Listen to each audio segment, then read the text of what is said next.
जय श्री राम। दोस्तों, सत मत छोड़ो ए नरा, सत छोड़िया पत जाई, सत की बांधी लक्ष्मी फिर मिलेगी आई। दोस्तों, हर कंडीशन में मजबूत रहना चाहिए। मैं एस्ट्रोलॉजर मदन मोहन लखोटिया मेरे यूट्यूब चैनल पर आप सबका एक बार पुनः हार्दिक स्वागत करता हूं। आज बात करेंगे कन्या राशि के बारे में। कन्या राशि सितंबर 2025, मैंने लिखा है 1 सितंबर 2025 से 30 सितंबर 2025 तक के लिए। धन की आवक बिल्कुल होगी दोस्तों, सम्मान में वृद्धि, परिवार में खुशियां, जायदाद योग, शिक्षा, संतान, लव एंड रिलेशन, अचानक धन प्राप्ति, शेयर बाजार से लाभ, कर्म एंड करियर टॉप, ऋण, रोग, शत्रु, भय, पुलिस केस, अदालती मामले, षड्यंत्र से बचें, व्यापार, दाम्पत्य जीवन से चिंता।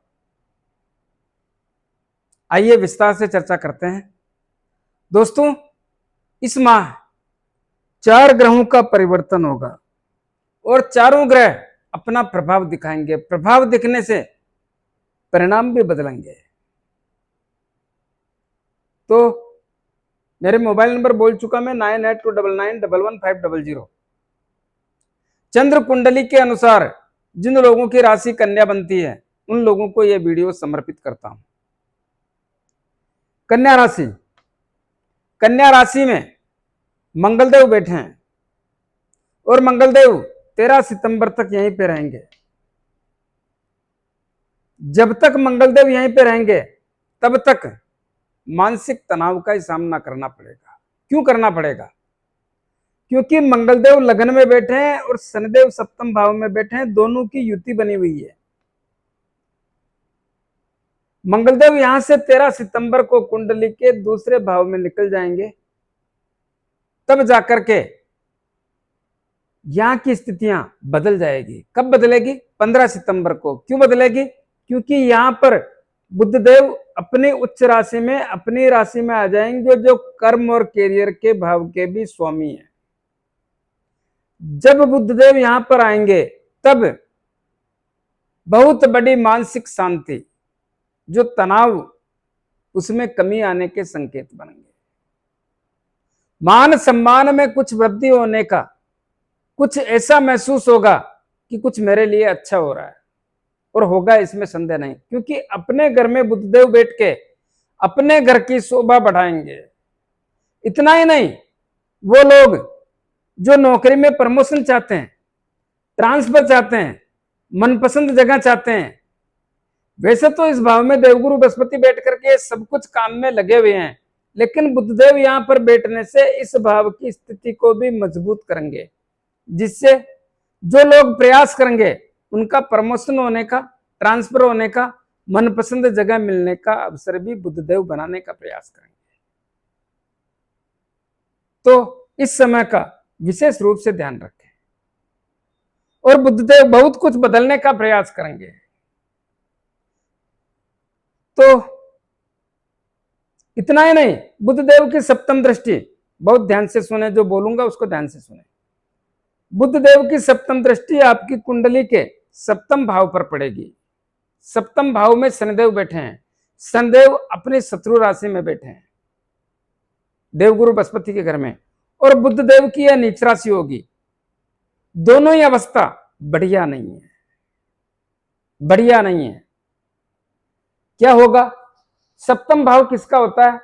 व्यापार का और दाम्पत्य जीवन का। दोस्तों, विवाह शादी संबंध का।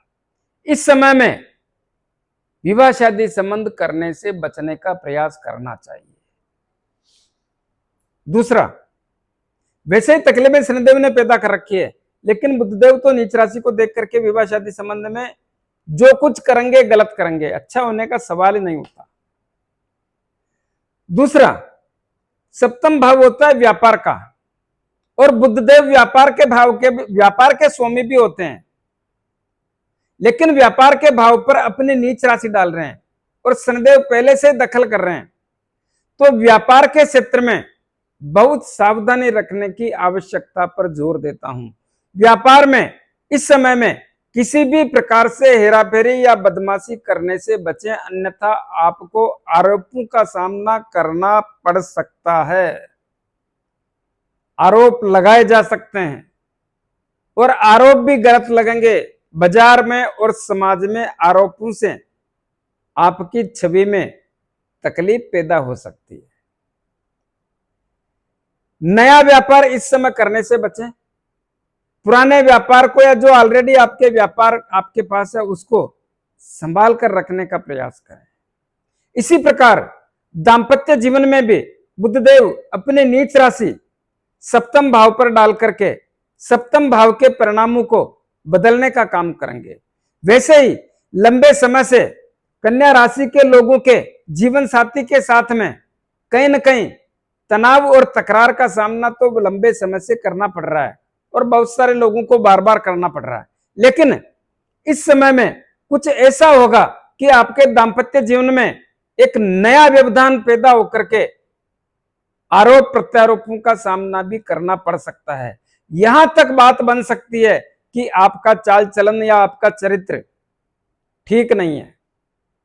ध्यान दीजिए मेरी बात को। चरित्र पर अंगुली उठने के योग बनने में देर ना लगेगी। इसीलिए निवेदन करना चाहूंगा कि बहुत सावधानी के साथ में अपने आप को रखने का प्रयास करें तो ही आपके लिए बेहतर रहेगा। साफ शब्दों में बोलूं तो सावधानी हटी और दुर्घटना घटी जैसी स्थिति का सामना करना पड़ सकता है। सावधानी रखना आपके लिए बेहद आवश्यक है। विशेष रूप से शनिदेव भी वक्री अवस्था में चल रहे हैं तो कोई कसर नहीं छोड़ेंगे। बुधदेव भी कसर नहीं छोड़ेंगे, शनिदेव भी कसर नहीं छोड़ेंगे। अपने प्रभाव का पूरा प्रभुत्व दिखा करके आपको अस्त व्यस्त करने जैसी स्थिति का आभास कराने के संकेत बना रहे हैं। मैं डरा नहीं रहा हूं, हकीकत से अवगत कराने का प्रयास कर रहा हूं। दूसरे भाव के स्वामी होते हैं शुक्रदेव और भाग्य भाव के स्वामी भी शुक्रदेव है। और शुक्रदेव कुंडली के एकादश लाभ भाव में विराजमान है। एकादश लाभ भाव में विराजमान है, लेकिन शुक्रदेव एकादश लाभ भाव में भी लाभ भी देंगे। और लाभ देने के साथ साथ शुक्रदेव 15 सितंबर को कुंडली के 12वें भाव में अपने शत्रु सूर्यदेव के घर में चले जाएंगे। सूर्यदेव तो शत्रु हैं, लेकिन यहां पर बैठे हैं वो इनके मित्र हैं। कौन है मित्र? केतुदेव मित्र हैं। सूर्यदेव भी वहां पर बैठे हैं, लेकिन सूर्यदेव अपने घर में बैठे हैं और सूर्यदेव अपने घर में बैठ करके कुछ ऐसा हो गया जो कुछ भी करने में सक्षम नहीं है। ऐसा क्यों? क्या हुआ ऐसा? सूर्यदेव आपकी कुंडली के 12वें खर्च और विदेश के भाव में केतुदेव के साथ बैठने से ग्रहण दोष से ग्रसित हो गए और राहुदेव की भी यहां पर दृष्टि पड़ रही है। यह वही राहुदेव है जो सूर्यदेव और चंद्रदेव को ग्रहण जैसी स्थिति का, जब भी चंद्रग्रहण और सूर्य ग्रहण आता है तो राहुदेव के कारण इनको चंद्रग्रहण और सूर्य ग्रहण आता है, तो दृष्टि ग्रहण दोष से ग्रसित कर दिया। सूर्यदेव कुछ भी करने में सक्षम नहीं है। लेकिन शुक्रदेव यहां पर आएंगे 15 सितंबर 2025 को सिंह राशि में। सिंह राशि में सूर्यदेव आने के कारण 12वां भाव विदेश से संबंध रखने के कारण विदेश में रहने वाले लोग व्यापार कर रहे हैं, नौकरी कर रहे हैं या शिक्षा ग्रहण कर रहे हैं, उनके व्यापार में अच्छी स्थिति का आभास बनाते हैं। लेकिन अच्छी स्थिति के साथ साथ गलत तरीकों से धन अर्जित करने के सिम्टम्स बनाने के योग, चाहे विदेश में रहने वाले हो चाहे भारत में रहने वाले हो, गलत तरीकों से या मर्यादा तोड़कर धन कमाने के योग बनाने का प्रयास करेंगे। क्यों करेंगे? यहां पर बैठेंगे शुक्रदेव और शुक्रदेव आपकी कुंडली के दूसरे धन के भाव के स्वामी, भाग्य भाव के स्वामी। यहां पर बैठने से केतुदेव के साथ हो जाएंगे। आपको मालूम होना चाहिए शुक्रदेव राक्षसों के गुरु हैं और केतुदेव और राहुदेव राक्षस कुल से संबंध रखते हैं। इसीलिए राहुदेव और केतुदेव इनका कोई कुछ नहीं कर सकता। ये मति भ्रमित करके, मर्यादा तोड़ करके गलत कामों के लिए प्रेरित करते हैं। इसीलिए बोल रहा हूं, गलत तरीके से धन प्राप्त करने के योग 100% बनाने का काम करने की संभावना प्रकट करता हूं, जिससे धन तो बढ़ेगा। लेकिन याद रहे, अगर आप गलत काम करते हुए निगाह में आ गए, पकड़े गए, तो आपको आपके ऊपर भी आरोपों का लगना की संभावना बनती है। जो भी करें सोच समझ के करें या मर्यादा तोड़कर काम ना करें। किसी भी कंडीशन में मर्यादा तोड़कर काम नहीं करना चाहिए, इस बात का ध्यान रखें। लेकिन फिर भी कुछ ऐसा होगा जिससे धन की प्राप्ति तो होने के योग बनेंगे। इसी प्रकार मंगलदेव दूसरे भाव में कब आएंगे? 13 सितंबर को।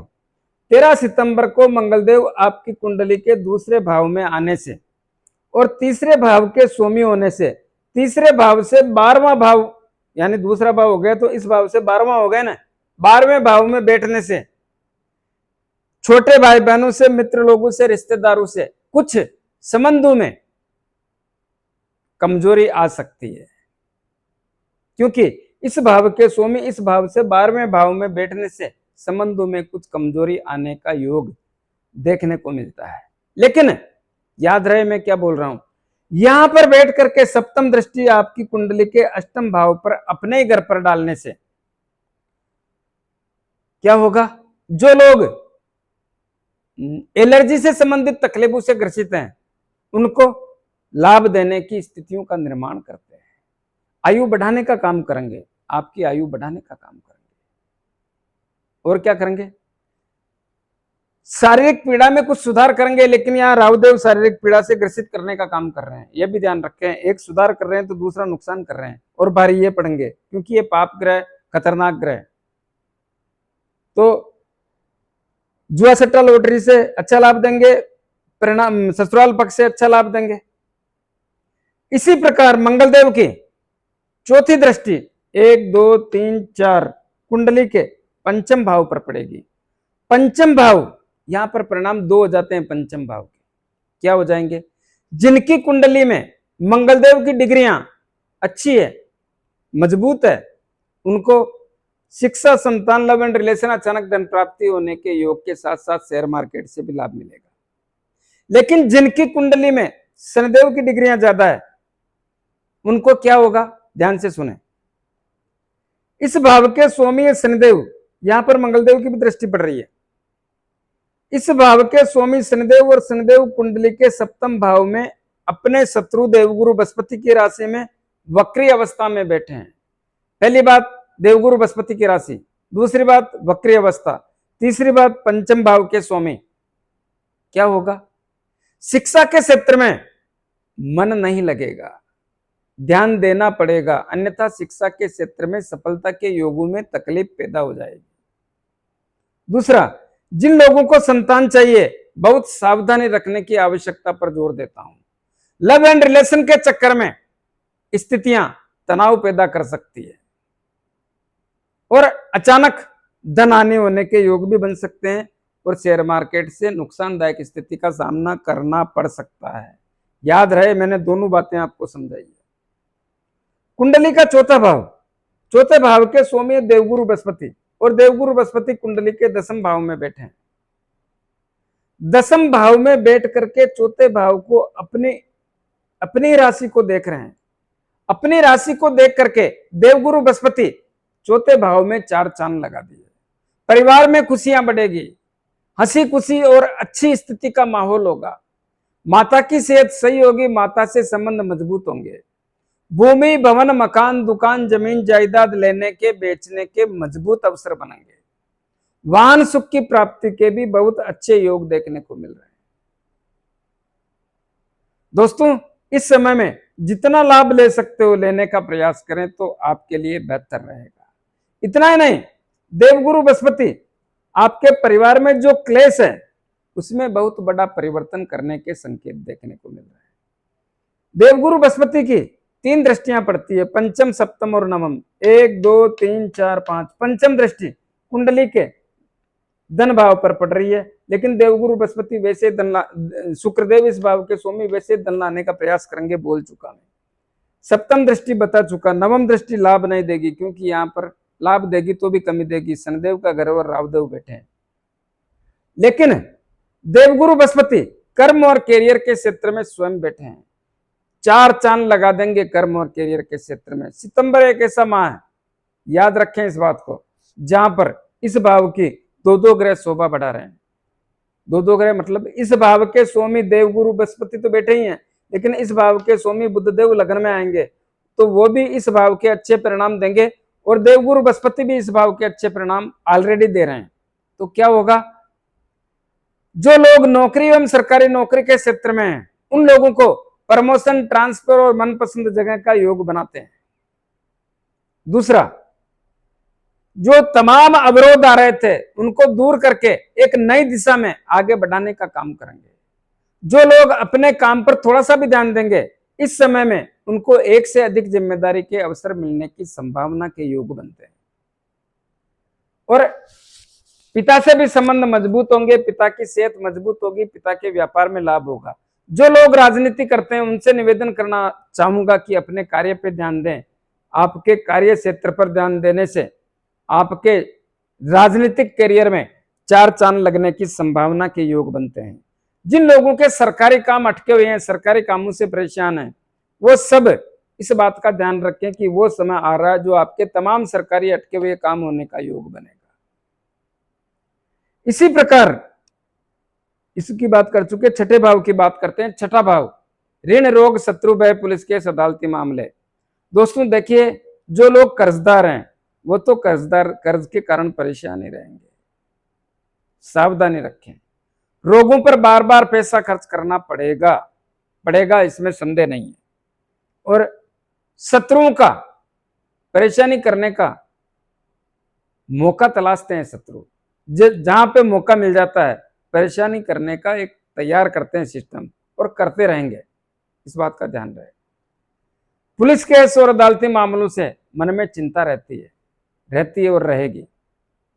षड्यंत्र का शिकार होने से बचें, यहां पर सावधानी रखें। सप्तम भाव व्यापार और दाम्पत्य जीवन की हम बात कर चुके हैं। थोड़ा सावधानी रखना है, क्योंकि देखिए जीवन साथी से संबंधों को बना के रखना है। कहीं लापरवाही करे तो आपको आरोप का सामना करना ही पड़ेगा, और आरोप लग गए तो संबंधों में और दूरियां हो जाएगी, तनाव आ जाएगा, तकरार आ जाएगा। इसीलिए बोलना चाहूंगा कि थोड़ा ध्यान रहे, अमर्यादित काम करने से बचें। अष्टम भाव की बात कर चुके। भाग्य भाव के स्वामी शुक्रदेव हैं, और शुक्रदेव विदेश के भाव में बैठे हैं, लेकिन भाग्य भाव को चमकाने वाला एक ग्रह और है। कौन से हैं? शनिदेव की तीसरी दृष्टि पड़ती है। भाग्य को प्रबल एवं मजबूत करेंगे, भाग्य से लाभ दिलाने का काम करेंगे, और सितंबर माह में तो यह भी माने कि लक्ष्य की ओर ले जाने का काम करेंगे।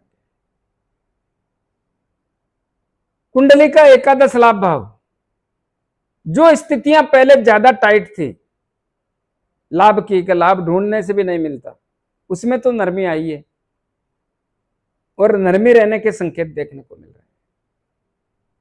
क्योंकि इस भाव पर किसी पाप ग्रह की दृष्टि नहीं पड़ रही है। चंद्रमा का ग्रह, छोटा ग्रह है, लेकिन फल तो बताना ही पड़ेगा। विदेश के मामले में केतुदेव बैठे हैं सूर्यदेव के घर में, मित्र नहीं है, शत्रु हैं। अप्रत्याशित खर्चों का सामना करना ही पड़ेगा। कितना ही कमाओ, खर्च तैयार रहता है। एक खर्च निपटता नहीं है, दूसरा तैयार रहता है। और जब तक केतुदेव यहां बैठे रहेंगे अप्रत्याशित खर्चों का सामना करना ही पड़ेगा। किसको कहते हैं अप्रत्याशित खर्चे? खर्च, हानि, नुकसान, अचानक बड़ा धन खर्च, हॉस्पिटल हवाला, तर्क वितर्क, वाद विवाद, लड़ाई झगड़ा और कोर्ट कचहरी जैसी स्थितियों में कहीं न कहीं सबका भाग्य एक समान नहीं होता है। आप अपने भाग्य के अनुसार अप्रत्याशित खर्चों का सामना करते हैं, करते रहेंगे, क्योंकि जब तक केतुदेव यहां बैठे हैं तब तक ऐसा सिस्टम बना रहेगा। क्या करना चाहिए दोस्तों? सबसे पहले मैं यही कहूंगा कि बुद्धदेव की आराधना करें। क्या करें? प्रत्येक बुधवार को बुद्धदेव के, गणेश जी महाराज के मंदिर में जाकर के 300 ग्राम मूंग, 2 मोतीचूर के लड्डू, और थोड़ी सी जो गार्डन में 2 होती है, 2 घास, उसके 10-20 डंकल लेकर के उनको पानी से धो करके, कपड़े से पूंछ करके, मोली से बांध करके गणेश जी के ले जाएं। घी की बत्ती ले जाएं, बत्ती चला दें। जो भी आपको ये सामान चढ़ाना है, मूंग, लड्डू, दूब, गणेश जी के चढ़ाएं। जो भी आपको कहना है, निवेदन करना, कहें। भगवान को आप अपने मन की बात कहें तो ठीक रहेगा। दूसरा, शनिदेव आपकी कुंडली के सप्तम भाव में बैठे हैं, ये मामला ठीक नहीं है। क्या करना है? प्रत्येक शनिवार को शनिदेव के मंदिर में जाके मूर्ति पे थोड़ा तेल चढ़ाएं, दीपक करें, 10-20 रुपए की तेल की जलेबी जरूरतमंद लोगों में वितरण करें। अपने राइट हैंड की मध्यमा अंगुली में एक शनि मुद्रिका धारण करें। किसको कहते हैं शनि मुद्रिका? जो समुद्र में चलने वाले जहाज होता है या घोड़े के पांव में जो नाल लगी हुई होती है, उसके लोहे की अंगूठी बना करके उसको शनिदेव के 19,000 मंत्रों से अभिमंत्रित करके शनिवार को संध्या काल में धारण करना है। राहुदेव और केतुदेव के लिए पक्षियों को दाना पानी की व्यवस्था करें और कुत्तों को रोटी, ब्रेड, बिस्किट खिलाएं, दूध पिलाएं। तो कैसा लगा मेरा वीडियो? ज्यादा से ज्यादा लोगों में भेजने की कृपा करें। लाइक अनलाइक जो भी आपको करना करें, कमेंट्स अवश्य दें और सब्सक्राइबर्स करने की कृपा करें। धन्यवाद।